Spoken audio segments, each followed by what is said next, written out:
పేదలందరికీ కూడా మేనిఫెస్టోలో ఇచ్చిన ప్రతి మాట ప్రకారం సంక్షేమ పథకాలన్నీ కూడా ప్రతి ఇంటికి అందించాం, ఇంటింటికి అందించాం. నేరుగా మీ బిడ్డ బటన్ నొక్కుతా ఉన్నాడు, నేరుగా నా అక్క చెల్లెమ్మల కుటుంబాల ఖాతాల్లోకి డీబీటీ పద్ధతిలో ఎక్కడ ఎవరు లంచాలు అడగడం లేదు, ఎక్కడ ఎవరు వివక్ష చూపడం లేదు. నేరుగా నా అక్క చెల్లెమ్మల కుటుంబాల ఇళ్లకు అక్షరాల 2,65,000 కోట్ల రూపాయలు నేరుగా మీ బిడ్డ బటన్ నొక్కడం, నేరుగా నా అక్క చెల్లెమ్మల కుటుంబాల ఖాతాల్లోకి వెళ్ళిపోవడం జరుగుతా ఉన్న పరిస్థితిని గమనించమని అడుగుతా ఉన్నా.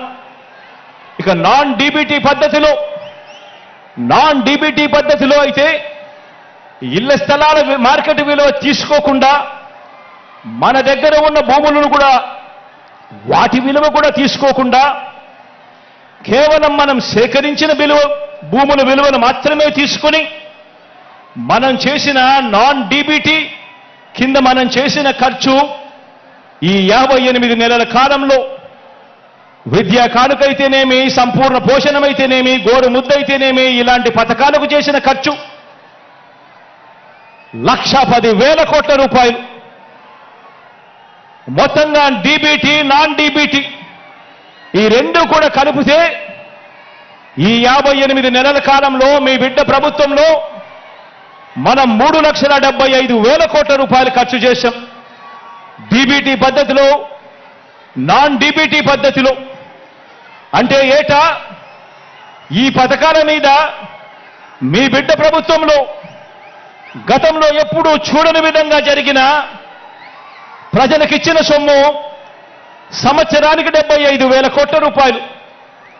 అది కూడా మనం చాలా కష్టపడితే, ఎక్కడా కూడా లంచాలు లేకుండా చేస్తే గతంలో ఎప్పుడూ జరగని విధంగా సంవత్సరానికి 75,000 కోట్ల రూపాయలు పేదలకు అందించగలిగాం.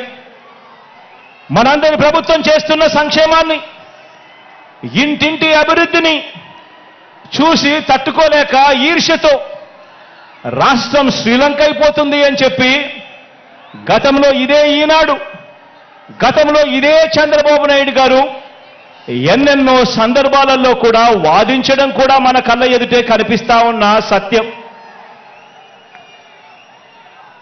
ఇప్పుడు అదే నోటితో మరోసారి మోసం చేసేందుకు, అలాగే చెప్పేవి ఇప్పుడు అదే నోటితోనే అలాగే మోసం చేసేందుకు, ఎలాగూ చెప్పేటివన్నీ కూడా అబద్ధాలే కదా, అబద్ధాలకు హద్దులెందుకు అని చంద్రబాబు నాయుడు గారు ఈ మధ్యకాలంలోనే 6 వాగ్దానాలు అంటూ వదిలారు. ఈ వాగ్దానాలకు ఏటా ఖర్చెంత అవుతుంది అని చెప్పి మా ఫైనాన్స్ వారందరినీ కూడా లెక్కలు తీయమని అడిగాను.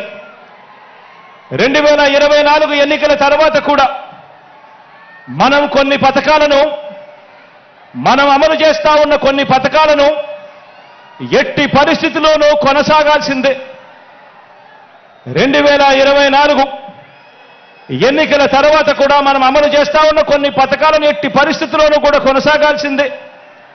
ఉదాహరణకు అలాంటి 8 పథకాలు మీ అందరికీ కూడా ఇప్పుడు చెప్తాను. 66 లక్షల మంది పెన్షన్లకు 66 లక్షల మంది పెన్షన్లకు మన ప్రభుత్వం ఖర్చు చేస్తా ఉన్నది దాదాపుగా 24,000 కోట్లు. ఉచిత విద్యుత్కు, రైతన్నలకు ఇచ్చే ఉచిత విద్యుత్కు మన ప్రభుత్వం ఖర్చు చేస్తా ఉన్నది 11,000 కోట్లు. సబ్సిడీ కింద బియ్యం ఇచ్చేందుకు మన ప్రభుత్వం ఖర్చు చేస్తా ఉన్నది మరో 4,600 కోట్లు. ఆరోగ్యశ్రీ, ఆరోగ్య ఆసరా, 104, 108 ఇటువంటివి ఎవరైనా కూడా ఖచ్చితంగా చేయాల్సిన, ముట్టుకోలేనేటివి మరో 4,400 కోట్లు. పూర్తి ఫీజు రీయింబర్స్మెంట్ కింద మీ జగనన్న ఇస్తా ఉన్న విద్యా దీవెన, వసతి దీవెన కింద మరో 5,000 కోట్లు. సంపూర్ణ పోషణం కింద 2,200 కోట్లు. గోరు ముద్ద కింద మరో 1,900 కోట్లు. కేవలం ఈ 8 పథకాలకే అంటే ఎట్టి పరిస్థితిలోనూ కూడా వీటిని టచ్ కూడా ఎవరు చేయలేరు. ఇటువంటి 8 పథకాలకే ఖర్చు మరో 52,700 కోట్ల రూపాయలు. ఇవి ఖచ్చితంగా ఎవరైనా కూడా చేయాల్సిందే.